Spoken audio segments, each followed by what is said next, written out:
Academy. Hi everyone, welcome to Harish academy. ఈరోజు current అఫైర్స్లో భాగంగా each and every టాపిక్ని మనము డీటెయిల్గా డిస్కస్ చేసుకుందాం.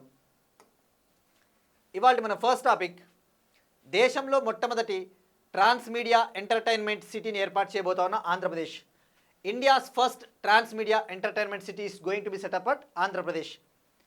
మనం మొన్న డిస్కస్ చేసుకున్నాం, వేవ్స్ సమ్మిట్ ముంబైలో స్టార్ట్ అయిందని చెప్పేసి.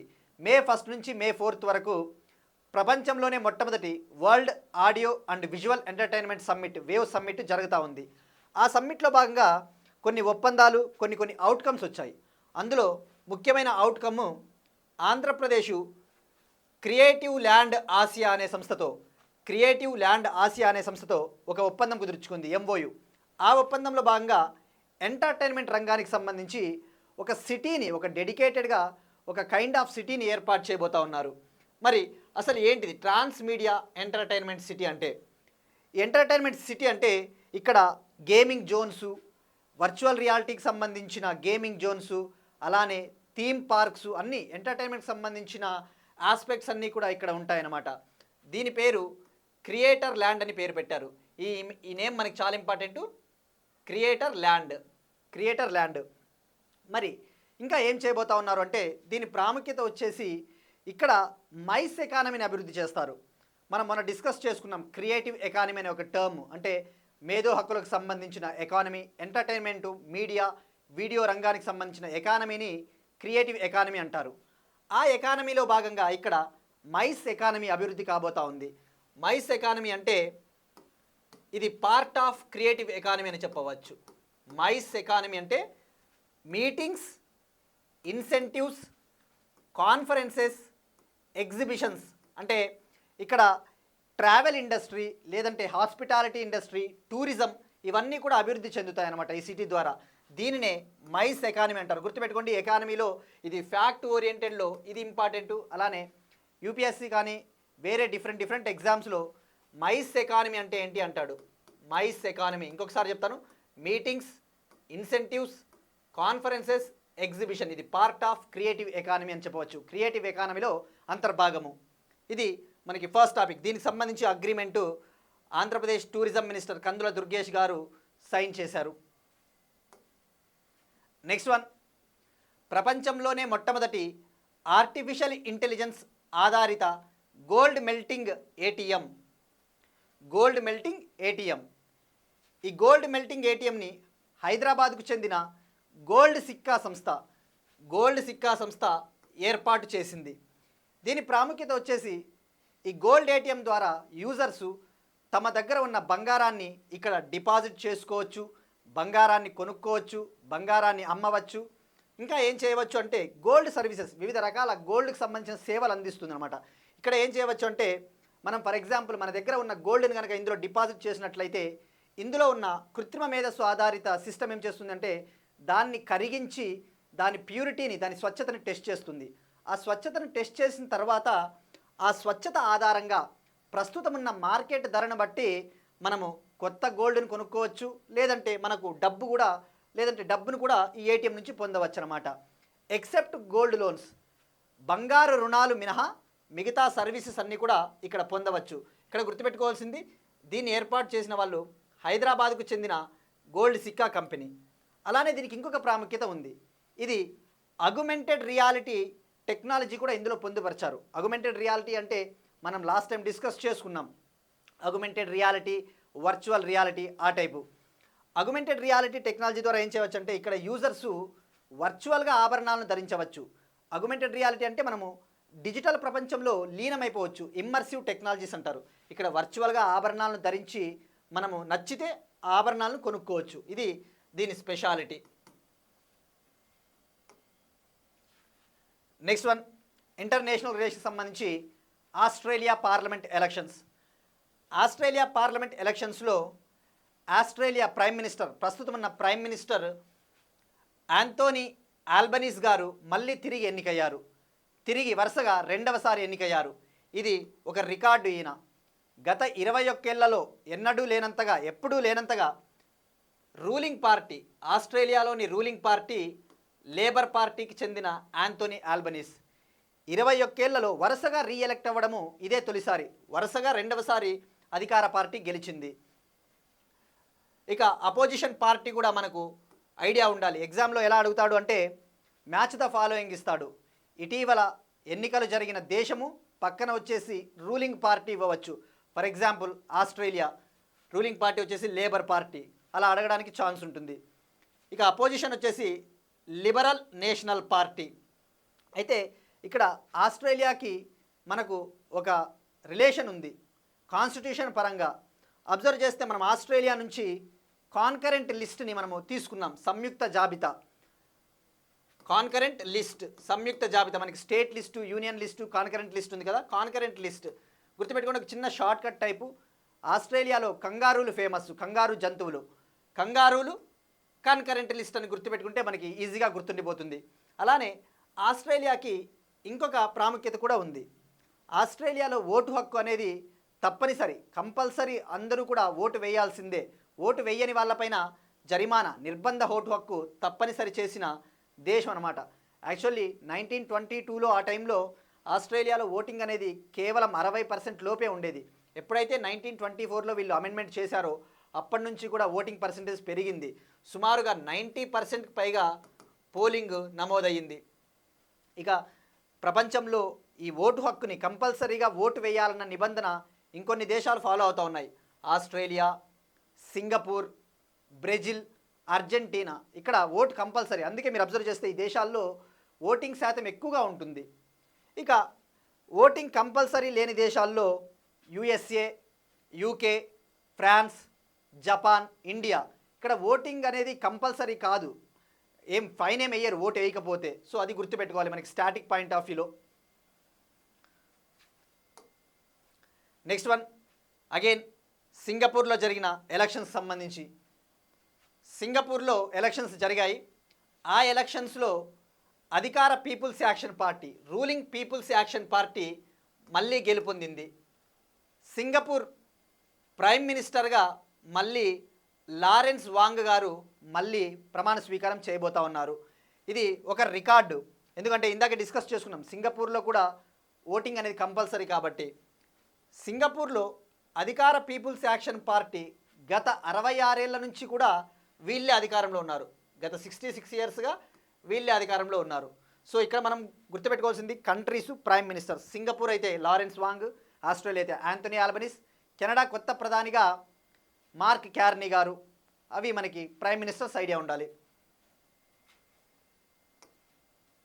నెక్స్ట్ వన్ ఇంటర్నేషనల్ రిలేషన్స్ సంబంధించి ఇండియా అంగోలా రిలేషన్స్. అంగోలా అనేది ఆఫ్రికా దేశం. ఆఫ్రికా ప్రెసిడెంటు భారతదేశానికి 4 రోజుల పర్యటనకు విచ్చేశారు.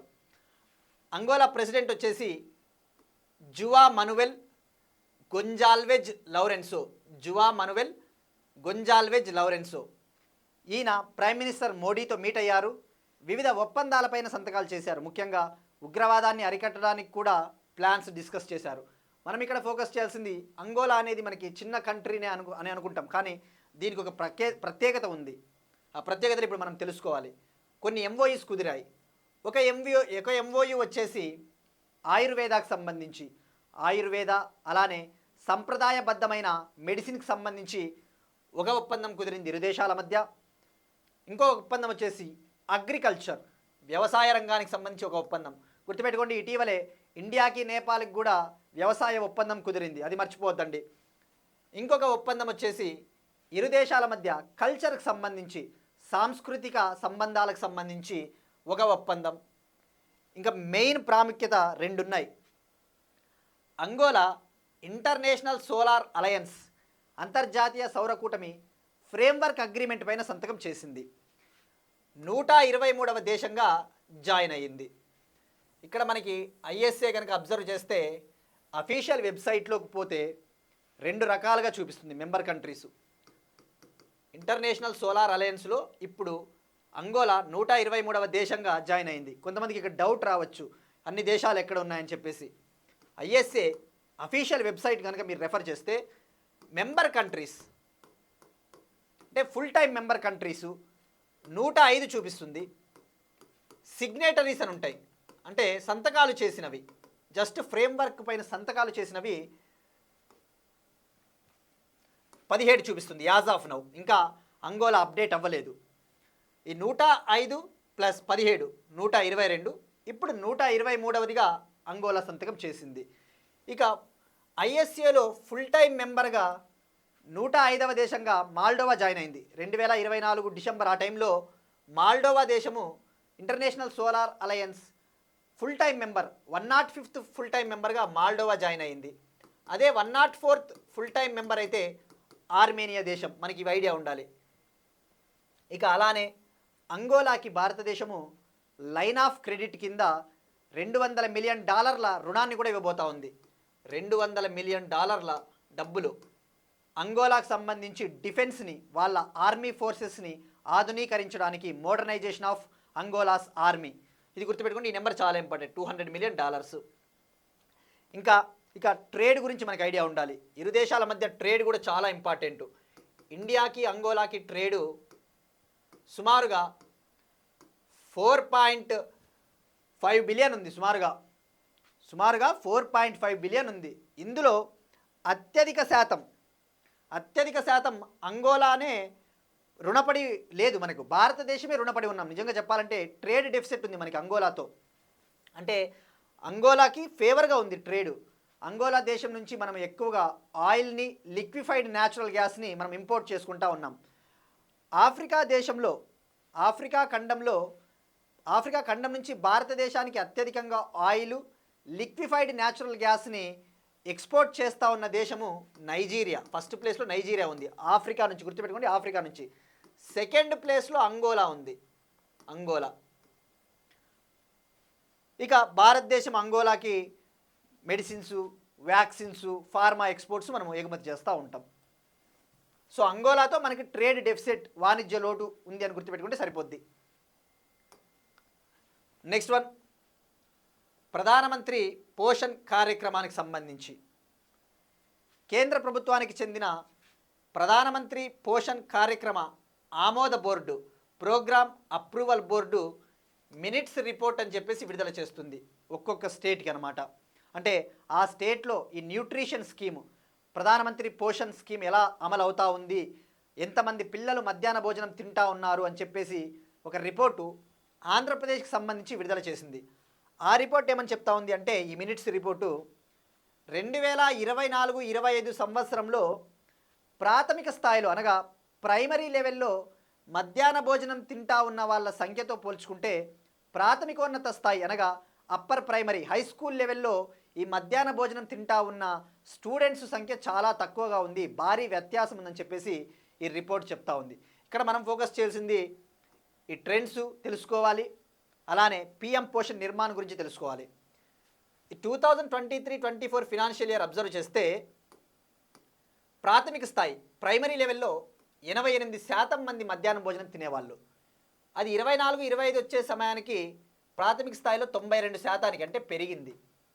అదే ప్రాథమిక ఉన్నత స్థాయి తీసుకుంటే 2023-24లో 79% మంది మధ్యాహ్న భోజనం తిన్నారు. 24-25కి వచ్చేసరికి 77%కి పడిపోయింది. అంటే వ్యత్యాసం సుమారుగా 15% వ్యత్యాసం ఉంది. అంటే ఇది కరెక్ట్, ఇది మంచిది కాదు కదా పిల్లలకి. ఇది మనకి ట్రెండ్స్. ఇక పిఎం పోషణ్ నిర్మాణ్, ఈ పిఎం పోషణ్ స్కీమ్ చాలా ఇంపార్టెంట్. ఏ ఎగ్జామ్ అయినా కూడా స్కీమ్స్ అనేవి చాలా ఇంపార్టెంట్. పిఎం పోషణ్ స్కీమ్ అయినా, Beti Bachao Beti Padhao, Startup India, Standup India, Pradhan Mantri Matru Vandana Yojana, ఇలాంటి స్కీమ్స్ గురించి ప్రతి ప్రొవిజన్ ఐడియా ఉండాలి. దాని బడ్జెట్ ఎంత కేటాయిస్తూ ఉన్నారు, దాన్ని అమలు పరిచే మంత్రిత్వ శాఖ ఏది, అది ఎప్పటి నుంచి ఎప్పటి వరకు వ్యాలిడిటీ ఉందో అవన్నీ ఎవ్రీథింగ్ మనకి ఐడియా ఉండాలి. మనకి ఎలా అంటే ఇక ఒకవేళ నిద్ర లేపి అడిగినా కూడా చెప్పగలిగేటట్లు ఉండాలి. ఇప్పుడు మనం పిఎం పోషణ్ నిర్మాణ్ స్కీమ్ గురించి తెలుసుకుందాం. దీన్ని ఒకప్పుడు ఏమని పిలిచేవాళ్ళంటే mid day meal scheme, national programme on mid day meal scheme అని ఒకప్పుడు గతంలో పిలిచేవాళ్ళు, మధ్యాహ్న భోజన పథకం. అయితే దీన్ని పేరు మార్చి పిఎం పోషణ్గా 2018లో తీసుకొని వచ్చారు, పేరు మార్చారు. ఈ national programme mid day meal scheme అంటే మిడ్ డే మీల్ స్కీమ్ ఒరిజినల్గా స్టార్ట్ అయింది 1995 సంవత్సరంలో స్టార్ట్ అయింది. గుర్తుపెట్టుకోండి, ఇయర్ 1995. పిఎం పోషణ్ని పేరు మార్చి 2018లో లాంచ్ చేశారు. దీని కింద ఏం చేస్తారు అంటే గవర్నమెంట్ స్కూల్స్, గవర్నమెంట్ ఎయిడెడ్ స్కూల్స్లలో చదువుతా ఉన్న 1వ తరగతి నుంచి 8వ తరగతి వరకు చదువుతా ఉన్న స్టూడెంట్స్కి మధ్యాహ్నం పూట్ల న్యూట్రిషియస్ ఫుడ్ అందించడం జరుగుతుంది. 1వ తరగతి నుంచి 8వ తరగతి వరకు.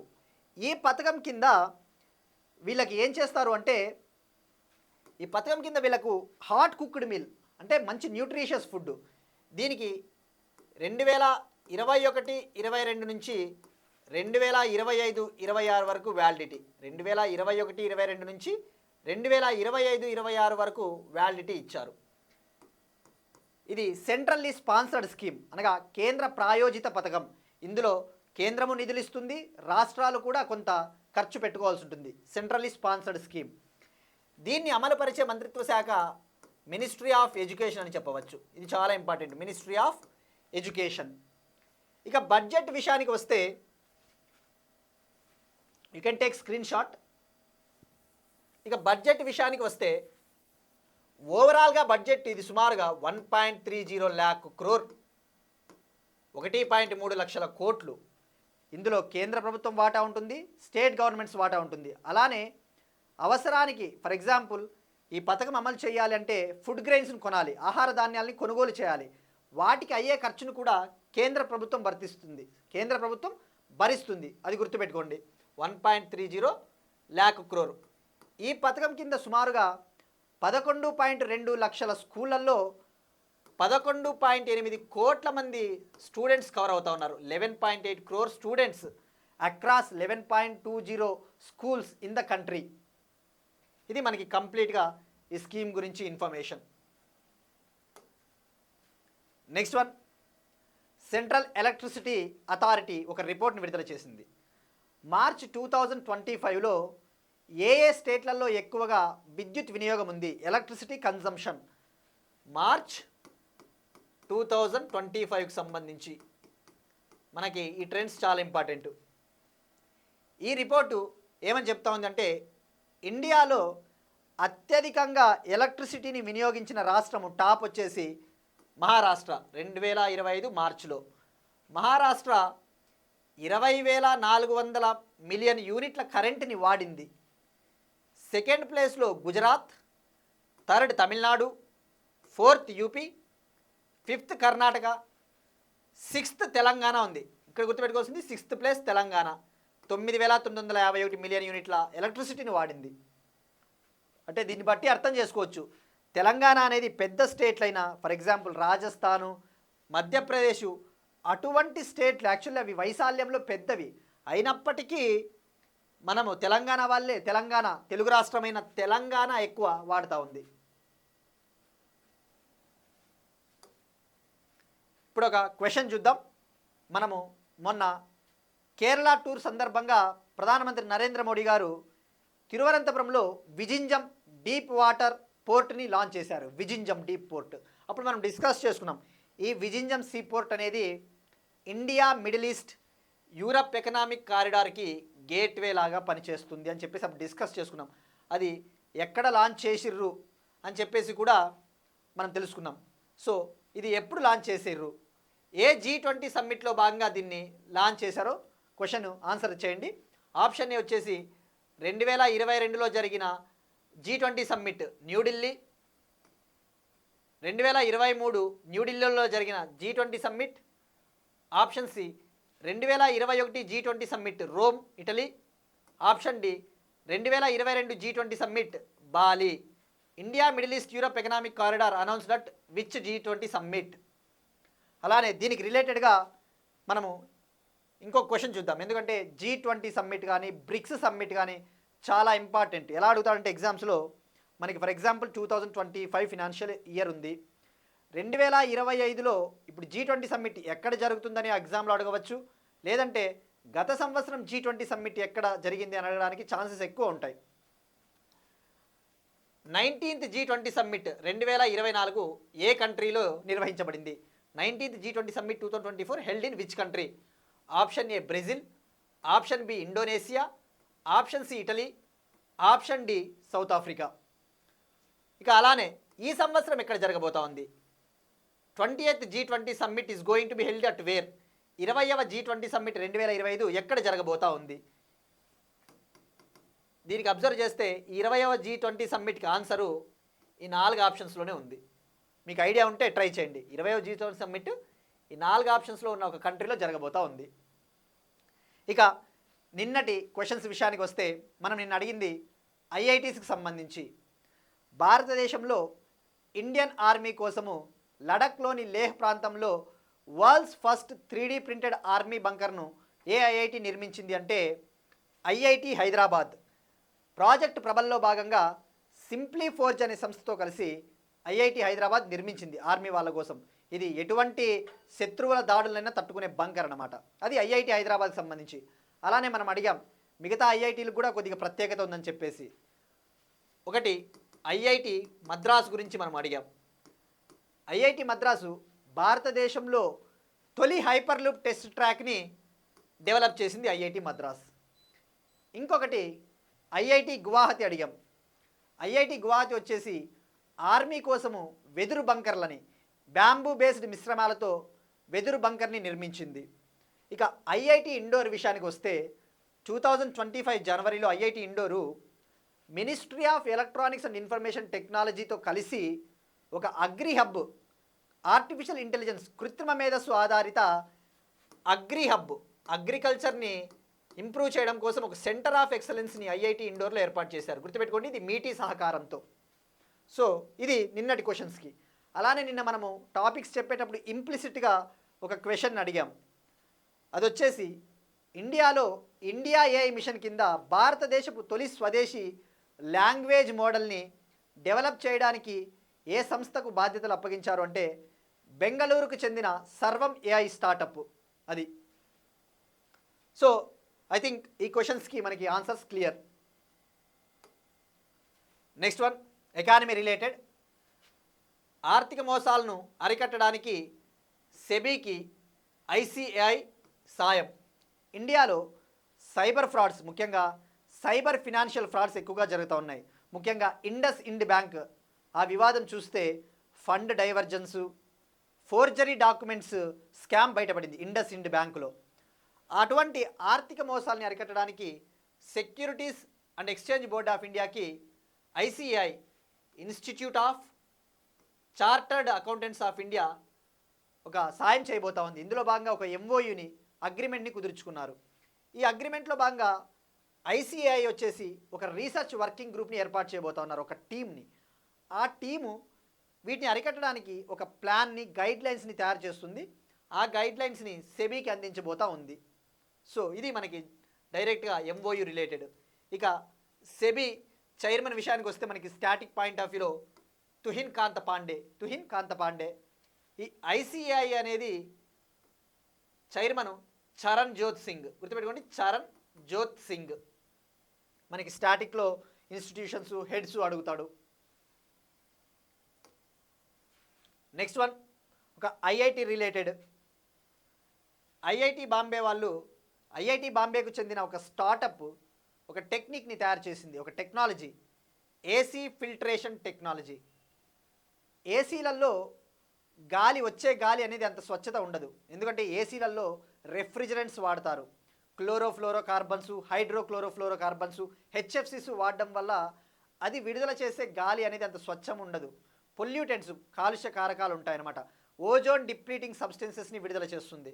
సో ఆ గాలిని క్లీన్ చేయడానికి, స్వచ్ఛం చేయడానికి ఐఐటి బాంబేకు చెందిన ఎయిర్త్ అనే ఒక ఎయిర్ ప్యూరిఫికేషన్ కంపెనీ, ఎయిర్త్ ఆ కంపెనీ ఫిల్ట్రిక్స్ అనే ఒక టెక్నాలజీని తయారు చేసింది. ఈ ఫిల్ట్రిక్స్ టెక్నాలజీని ఏసీల్లో వాడడం ద్వారా ఆ ఎయిర్ని ప్యూరిఫై చేస్తుంది. సుమారుగా 30,000 ఏసీల్లో ఈ టెక్నాలజీని ఆల్రెడీ ఇండియాలో వాడారట.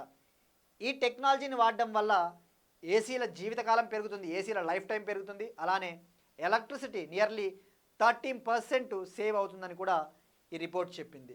ఇక ఇటీవల మనం ఒక రిపోర్ట్ గురించి కూడా డిస్కస్ చేసుకున్నాం. ఏసీలు 24 డిగ్రీల సెంటీగ్రేడ్ వద్ద వాడినట్టయితే కర్బన ఉద్గారాలు కూడా తక్కువగా వెలువడతాయని చెప్పేసి. Next one defence related issue. Very short range air defence system new generation missiles. Pahalgam ఉగ్రదాడి జరిగిన తర్వాత భారతదేశము తన ఆర్మీ ప్రిపేర్డ్నెస్ని పెంచుకుంటా ఉంది, మన ఆర్మీ సన్నద్ధతను. అందులో భాగంగా మినిస్ట్రీ ఆఫ్ డిఫెన్స్ ఆర్మీకి కొన్ని సూచనలు చేసింది. Very short range air defence system new generation మిసైల్స్ని కొనుగోలు చేయమని చెప్పిందనమాట. ఇక్కడ మనం ఫోకస్ చేయాల్సింది ఈ very short range air defence system అంటే ఏంటి. ఇది ఒక మన్పడ్ సిస్టమ్ అని చెప్పవచ్చు. అంటే man portable MANPAD, man portable air defence system అని చెప్పవచ్చు. Man portable anti tank guided missiles అని చెప్పవచ్చు. మీరు చూసే ఉంటారు కొన్ని వీడియోస్లో కానీ ఆర్మీ వీడియోస్ అబ్జర్వ్ చేస్తే సైనికులు భుజాలపైన ఆ మిస్సైల్ని మోసుకొని భుజాలపై నుంచే లాంచ్ చేయవచ్చు మిస్సైల్ని అనమాట. తద్వారా శత్రు దేశాలకు చెందిన క్షిపణుల్ని నాశనం చేయవచ్చు. ఇది స్వల్ప శ్రేణి, దీని రేంజ్ వెరీ షార్ట్ రేంజ్ అని చెప్పవచ్చు. 6 కిలోమీటర్స్ ఉంటుంది దీని రేంజ్. అంటే 6 కిలోమీటర్ల పరిధిలో ఉన్న శత్రు దేశాలకు చెందిన మిస్సైల్స్ని కూడా నాశనం చేయవచ్చు. గుర్తుపెట్టుకోండి, ఈ రేంజ్ చాలా ఇంపార్టెంట్, 6 కిలోమీటర్స్. ఇక దీన్ని డెవలప్ చేసిన వాళ్ళు, దీన్ని తయారు చేసిన వాళ్ళు హైదరాబాద్కు చెందిన డిఆర్డిఓ లేబొరేటరీ రీసెర్చ్ సెంటర్ ఇమరత్. హైదరాబాద్కు చెందిన డిఆర్డిఓ లేబొరేటరీ రీసెర్చ్ సెంటర్ ఇమరత్. దీనికి ఒక ప్రత్యేకత ఉంది. ఈ ప్రత్యేకత ఏంటంటే ఇది ఆల్ వెదర్ మిస్సైల్ అనమాట. అంటే ఎటువంటి వాతావరణంలోనైనా దీన్ని లాంచ్ చేయవచ్చు. పగలనే తేడా లేకుండా, రాత్రనే తేడా లేకుండా దీన్ని లాంచ్ చేయవచ్చు. ఎటువంటి టెర్రైన్ పైన కూడా, మంచు పరిస్థితుల్లో కూడా దీన్ని లాంచ్ చేయవచ్చు. సో ఇది మనకి చాలా ఇంపార్టెంట్. దీని రేంజ్, దీన్ని ఎవరు డెవలప్ చేశారు. ఇందులో ఇన్ఫ్రారెడ్ టెక్నాలజీని వాడతారంట. ఇన్ఫ్రారెడ్ ఇమేజ్ సీకర్స్ అని ఉంటాయి. తెలుగులో పరారుణ కిరణాలు, ఇన్ఫ్రారెడ్ ఇమేజింగ్ సీకర్స్ వాడతారు, అది గుర్తుపెట్టుకోండి. ఇందులో భాగంగా 48 లాంచర్లు, 48 నైట్ విజన్ సైట్లు, 85 క్షిపణులు, ఒక మిస్సైల్ టెస్ట్ స్టేషను దీని కింద కొనుగోలు చేయబోతా ఉన్నారు. Next one again defence related, stratospheric airship platform. Stratosphere మనకు అబ్జర్వ్ చేస్తే జియోగ్రఫీలో troposphere, stratosphere, mesosphere, ionosphere, exosphere అలా లేయర్స్ ఉంటాయి. స్ట్రాటోస్పియర్ మనకు చాలా ఇంపార్టెంట్, ఎందుకంటే అక్కడ ప్లేన్స్ అనేవి పోతూ ఉంటాయి, ఏరోప్లేన్స్ అటువంటివి స్ట్రాటోస్పియరిక్ వాతావరణంలో. ఇప్పుడు డిఆర్డిఓ ఇక్కడ చూపిస్తున్నట్టు బెలూన్ మాదిరి ఉంటుంది. ఇది స్ట్రాటోస్పియరిక్ ఎయిర్షిప్ ప్లాట్ఫామ్. దీన్ని సక్సెస్ఫుల్గా టెస్ట్ చేసింది. దీని ముఖ్య ఉద్దేశం వచ్చేసి ఇది ఏం చేస్తుందంటే, ఇది బెలూన్ మాదిరి ఉంటుంది, ఇందులో పేలోడ్ని పంపిస్తారు. పేలోడ్ అంటే దీనికి అవసరమయ్యే ఒక ఇంధనం టైప్, ఆ టైప్ అనమాట. ఈ పేలోడ్ని ఎర్త్ నుంచి 17 కిలోమీటర్ల ఎత్తులోకి పంపించారు. 17 kilometres above from earth surface దీన్ని పంపించారు. ఇక్కడ ఏం చేస్తుందంటే ఇది ఆ స్ట్రాటోస్పియర్లో ఉన్న డేటాని కలెక్ట్ చేసి మన ఫ్యూచర్ రీసెర్చ్ కోసం, మనము భవిష్యత్తులో ముఖ్యంగా ఈ ఉగ్రదాడులు ఎక్కువైన తర్వాత ఇటువంటి ఎయిర్ క్రాఫ్ట్స్ అనేవి మనకి చాలా ఇంపార్టెంట్. స్ట్రాటోస్పియర్లో వెళ్ళే ఎయిర్ క్రాఫ్ట్స్, వాటికి కావాల్సిన రీసెర్చ్ కోసము ఈ డేటాని గ్యాదర్ చేస్తుంది స్ట్రాటోస్పియరిక్ ఎయిర్షిప్ ప్లాట్ఫామ్. దీన్ని మధ్యప్రదేశ్లోని షియోపూర్ నుంచి లాంచ్ చేశారు. మధ్యప్రదేశ్లోని షియోపూర్, గుర్తుపెట్టుకోండి, ఇది చాలా ఇంపార్టెంట్. ఎక్కడి నుంచి టెస్ట్ చేశారంటే మధ్యప్రదేశ్లోని షియోపూర్. దీన్ని డెవలప్ చేసినది, అభివృద్ధి చేసినది ఆగ్రాకు చెందిన ఒక DRDO laboratory, aerial delivery research and development establishment. Aerial delivery research and development establishment Agra. ఇది భారత సైనిక నిఘా సామర్థ్యాన్ని పెంచడానికి ఉపయోగపడుతుంది. నెక్స్ట్ వన్, యుఎస్ఏ సైంటిస్టులు సాధించిన ఒక ఘనత. పాము కాట్లు ఇండియాలో ముఖ్యంగా ఎక్కువ అయిపోతూ ఉన్నాయి. ఇండియా కావచ్చు, వివిధ ట్రోపికల్ కంట్రీస్లో. ఆ పాము కాటికి ఒక యాంటీవీనమ్ని, అంటే ఒక విరుగుడిని అమెరికా శాస్త్రవేత్తలు తయారు చేశారు. దీన్ని ఎలా తయారు చేశారంటే ఒక వ్యక్తి నుంచి సేకరించిన రక్తం ద్వారా.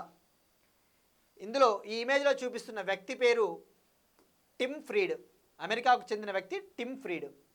ఈయన ఏంటంటే గత 20 ఏళ్లలో పాము కాట్లు ఒకవేళ ఫ్యూచర్లో ఎదురైతే ఆ విషం తనకు ఎక్కుకోకుండా ఏం చేసేవాడంటే గత 20 ఏళ్ల నుంచి కొద్దిగా తక్కువ మోతాదులో పాము విషాన్ని ఎక్కించుకునేవాడు, విషాన్ని.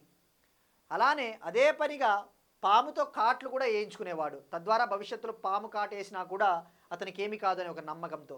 అలా చేయడం ద్వారా సుమారుగా 200 సార్లు పాము కాట్లు కూడా వేయించుకున్నాడంట అదే పనిగా. ఇలా చేయడం ద్వారా ఏమైందంటే ఈయనకి యాంటీబాడీస్ ఉత్పత్తి అయినాయి బాడీలో. యాంటీబాడీస్ అంటే ఒక ఒక డిఫెన్స్ మెకానిజం అనమాట. ఆ యాంటీబాడీస్ ఏర్పాటైనాయి అతని రక్తంలో. ఇప్పుడు అతని రక్తాన్ని తీసుకొని వీళ్ళు ఒక యాంటీవీనంని తయారు చేశారు అమెరికా సైంటిస్టులు. మనం చూస్తే చిరంజీవిది మూవీ కూడా ఉంటుంది, ఓల్డ్ మూవీ పున్నమి నాగు, సేమ్ అదే కాన్సెప్ట్. ఇక అమెరికా శాస్త్రవేత్తలు సెంటీవాక్స్ అనే ఒక వ్యాక్సిన్ మ్యానుఫ్యాక్చరింగ్ కంపెనీతో కలిసి ఈ యాంటీవీనంని తయారు చేశారు. సో ఇక్కడ గుర్తుపెట్టుకోవాల్సింది యుఎస్ఏ సైంటిస్టులు, ఇతని పేరు. నెక్స్ట్ వన్, యునెస్కో తాత్కాలిక జాబితాకు ప్రతిపాదించబడిన లక్కుండి దేవాలయాలు. యునెస్కో టెంటేటివ్ లిస్ట్ మనం డిస్కస్ చేసుకున్నాం.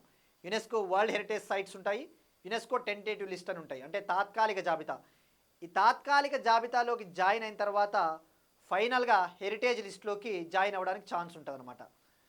మార్చ్ 2025లో యునెస్కో ఇండియా నుంచి 6 సైట్లని 6 ప్రదేశాలని ఈ యునెస్కో టెంటేటివ్ లిస్ట్ తాత్కాలిక జాబితాలోకి జాయిన్ చేసింది. అందులో తెలంగాణకు చెందిన ముడుమల్ మెన్హీర్స్ సమాధి రాళ్ళు, నిలువు బండరాయి సమాధి రాళ్ళు కూడా అందులో చేర్చబడ్డాయన్నమాట. ఇప్పుడు ఆ జాబితాలోకి ఇంకొకటి ప్రతిపాదించబడింది, అంటే జస్ట్ ఇంకా రికమెండ్ చేస్తున్నారు కర్ణాటక గవర్నమెంట్. ఈ లకుండి దేవాలయాలు కర్ణాటకలో ఉంటాయి. దీనికోసం కర్ణాటక గవర్నమెంటు ఇంటాక్తో ఒక ఒప్పందం కుదుర్చుకునింది. ఇంటాక్ మనం ఇటీవల డిస్కస్ చేశాం. INTACH Indian national trust for art and cultural heritage, భారతదేశ సాంస్కృతిక వారసత్వ సంపదను కాపాడడానికి ఏర్పాటు కాబడ్డ ఒక ఆర్గనైజేషను. దీంతో ఒక ఒప్పందం కుదుర్చుకునింది. స్టడీ చేయండి లక్కుండి దేవాలయాల్ని, ఇది కనుక క్వాలిఫై అయితే తాత్కాలిక జాబితాకు మనము రెఫర్ చేద్దామని చెప్పేసి కర్ణాటక గవర్నమెంట్ చెప్తా ఉంది.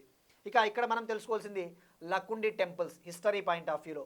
ఈ లక్కుండి దేవాలయాలు అబ్జర్వ్ చేస్తే ఇది వేసరా స్టైల్ ఆఫ్ ఆర్కిటెక్చర్, అంటే హైబ్రిడ్ స్టైల్ ఆఫ్ ఆర్కిటెక్చర్. ఇండియాలో నగరా స్టైల్ అని, నార్త్ ఇండియాలో నగరా స్టైలు, సౌత్ ఇండియాలో ద్రవిడ స్టైల్ ఫాలో అవుతారు. ఈ డెక్కన్ ఆ ప్రాంతాల్లో వేసరా స్టైల్, అంటే స్టార్ షేప్డ్ నక్షత్రపు ఆకారపు టెంపుల్స్ అలా కన్స్ట్రక్ట్ చేస్తారు, వేసరా స్టైలు. ఇవి 10 నుంచి 12వ శతాబ్దం మధ్యంలో కట్టారు. వెస్ట్రన్ చాళుక్య, కళ్యాణి చాళుక్యుల పీరియడ్లో నిర్మించారు. ఇవి హిందువులకి జైన్లకు సంబంధించిన టెంపుల్స్ ఇక్కడ ఎక్కువగా ఉంటాయి. ఇది లకుండి దేవాలయాల గురించి. ఇక యునెస్కో టెంటేటివ్ లిస్ట్ విషయానికి వస్తే భారతదేశంలో ఇప్పటి వరకు 62 ఉన్నాయి. 62 ఇది యునెస్కో టెంటేటివ్ లిస్ట్ గురించి. ఇక యునెస్కో వరల్డ్ హెరిటేజ్ సైట్స్ అయితే ఇండియాలో 43 ఉన్నాయి, 43. That's it, these are today's current affairs. మనం ఒకసారి క్విక్గా రీక్యాప్ చూద్దాం.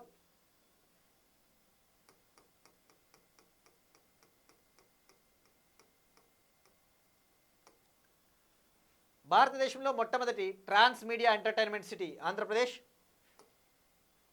ప్రపంచంలో మొట్టమొదటి కృత్రిమ మేధస్సు ఆధారిత గోల్డ్ మెల్టింగ్ ఏటీఎం. మళ్ళీ ప్రధానిగా ఎన్నిక కాబడ్డ ఆస్ట్రేలియా వ్యక్తి Anthony Albanese, Australia prime minister. Singapore మరోసారి ప్రధానిగా Lawrence Wong. India Angola relations.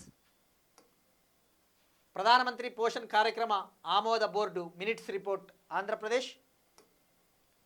విద్యుత్ వినియోగంపై సెంట్రల్ ఎలక్ట్రిసిటీ అథారిటీ నివేదిక 2024-25. ఆర్థిక మోసాలను అరికట్టడానికి సెబీ మరియు ఐసిఐ ఒప్పందం. ఐఐటి బాంబే ఆధారిత స్టార్టప్ డెవలప్ చేసిన Filtrix technology. Very short range air defence system new generation missiles.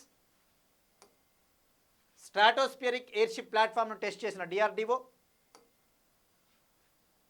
పాము కాటుకు విరుగుడును కనుగొన్న యుఎస్ఏ సైంటిస్ట్స్. యునెస్కో తాత్కాలిక జాబితాకు ప్రతిపాదించబడిన లక్కుండి దేవాలయాలు కర్ణాటక. That's it. ఇక్కడ మీకు ఇంకొక చిన్న క్వశ్చన్. మనం ఇందాక డిస్కస్ చేసుకున్నట్టు యునెస్కో తాత్కాలిక జాబితాలో తెలంగాణకు చెందిన ముడుమల్ బండరాళ్ళు, నిలువు బండరాళ్ళు సమాధులు అవి చేర్చబడ్డాయి. అవి ఏ జిల్లాలో ఉన్నాయో కామెంట్ చేయండి, ఎందుకంటే తెలంగాణ స్టేట్ స్పెసిఫిక్ చిన్న చిన్న డీప్ లెవెల్లో కూడా అడగడానికి ఛాన్స్ ఉంటుంది. విఆర్ఓ అటువంటి ఎగ్జామ్స్లో ఇవి ఏ జిల్లాలో ఉన్నాయి అని అడగడానికి కూడా ఛాన్స్ ఉంటుంది. అవి వీలైతే అవి ఏ జిల్లాలో ఉన్నాయో తెలపండి. That's it. These are today's current affairs and will meet you again tomorrow and thank you everyone.